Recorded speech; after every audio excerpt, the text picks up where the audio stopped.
Hey guys, we are going to be finding the distance between 2 points, and there are 2 different ways we can do this. So first I'm going to show you, if they give you a graph with the points plotted, how we can find the distance between them. We will only be finding distance this year between 2 points that share some sort of axis. So for example, number 1 says point A and point B, so you can kind of see how they line up with each other along this axis. They have that in common, so we're not going diagonal, we're only lining up. The easiest way to do this when you have the graph is just to kind of count. We say bunny hops, but you're counting how many jumps it takes basically to get from one point to the other. So if I'm going from point A to point B, I'm going to take 1, 2, 3, 4, 5, 6, 7, 8, 9 jumps to get from point A to point B. So we say that is 9 units between point A and point B. We're going to do the same thing for D and C. So again, if I start at D and I see how many jumps it takes to get to point C. So 1, 2, 3, 4, 5, 6 jumps, which will be 6 units. If they don't tell you that a square equals a mile or anything like that, we'll just put units. And finally, for number 3, if we're going from point D to point E, same idea, just count how many jumps it takes to get from D to E. So 1, 2, 3, 4 jumps. So 4 units. So they're not going to give us a graph every time, and if they give us huge numbers, we don't want to have to graph them and then count all the bunny hops. So there's also some rules we're going to go through. So if you look down below, our distance rules, it says if 2 points are in the same quadrant, okay, then we are going to be subtracting. So you're going to subtract their absolute value. And I'll show you kind of what that looks like here in a second. Okay, if 2 points are in different quadrants, we're going to add their absolute values. Add the absolute value.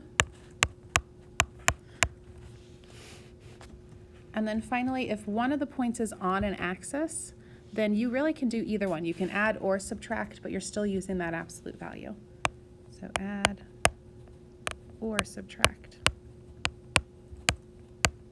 the absolute value.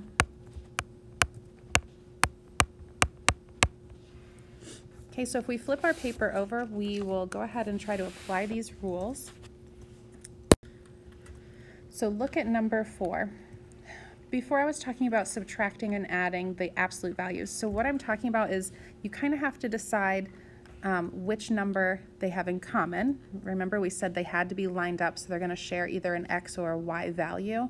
And then you're going to use the number that doesn't match. That's the absolute value we're going to be either adding or subtracting. So I kind of started to lay it out here for you so you could ask yourself the question of, are they on the same or different quadrants, or is one of them on an axis? And then we can use that to decide how we're going to solve the problem. So for number 4, I can see that the first ordered pair, 6, 18, is a positive, and the second ordered pair, 6, negative 22, is a positive, negative. So since I can see they have different signs, I know they are in different quadrants. So if they are in different quadrants, our rule before said that that meant we were going to add our absolute values. So again, this 6, that's what they have in common, so I'm not worried about that. It's the 18 and the negative 22. That's what I'm going to be using to add. So I'm going to do the absolute value of 18 plus the absolute value of negative 22.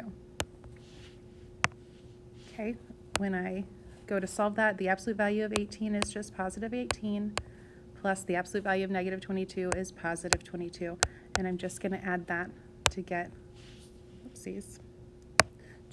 positive 40 units. Okay, they're in different quadrants. Just check the signs to decide if they're in the same or different quadrants, and then use your rule. Different quadrants, I'm going to add, make sure you're adding that absolute value, because we shouldn't have any negative distance. Remember, negative distance is not really a thing.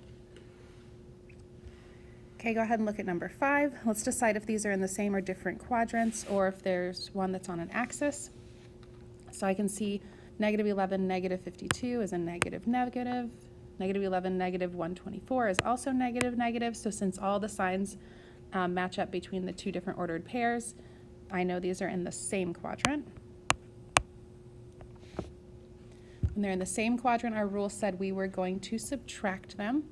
So I'm going to, again, not look at the number that matches, but I have to look at the ones that don't match. So the negative 52 and the negative 124, I would put the bigger absolute value first. So I'm going to take the absolute value of negative 124.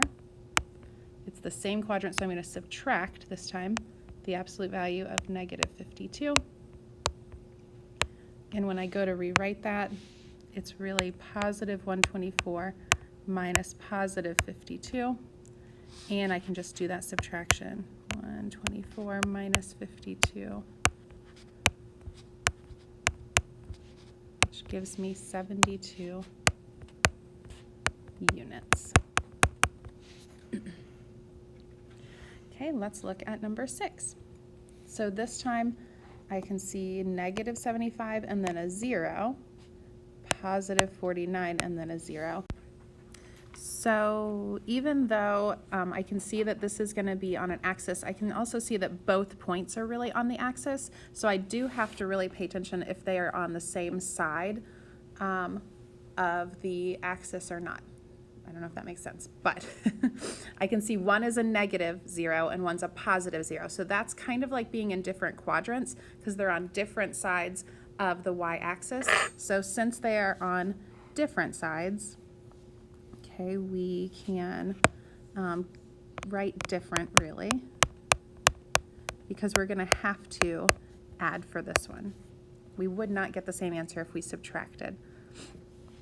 So I'm going to take the absolute value of negative 75 and plus the absolute value of positive 49. Okay, remember that just makes those both positive, so 75 plus 49 is what we're looking at. That gives me 124 units for number 6. All right, and finally, let's look at number 7. So I can see again a 0 and a positive for 023, and then a positive for 1823. This is an example where it's on the axis. You're looking for just where one of the points is on the axis. So this is where we can finally write that. Okay, so since it's on the axis, we can add or subtract. It doesn't really matter because one of those is a 0. If you're adding 0 or if you're subtracting 0, you're getting the same answer. So you can kind of do it either way. You can either do the absolute value of 0 plus the absolute value of 18, or you could do the absolute value of 18 minus the absolute value of 0. Either way, you will get 18 units as your answer. Okay, I would like you to go ahead and pause the video here and do 8, 9, and 10, and then when you're ready, come back and check it with me. All right, hopefully you went ahead and did 8, 9, and 10, so I'm just going to run through those really quickly. For number 8, it's negative, positive, and positive, positive. So those are different quadrants, which means I am going to be adding them. So absolute value of negative 41 plus the absolute value of 41, that's just 41 plus 41, which is 82 units for number 8. Okay, if we look at number 9, I see a positive and then a 0, a negative and then a 0. We talked about this before where when both of the points were on an axis, you actually do have to pay attention to if it's going to be different or the same quadrants. So this one is different again, which means I will be adding to the absolute value of 7 plus the absolute value of negative 55. Remember, that just makes it positive 7 plus positive 55, which is 62 units.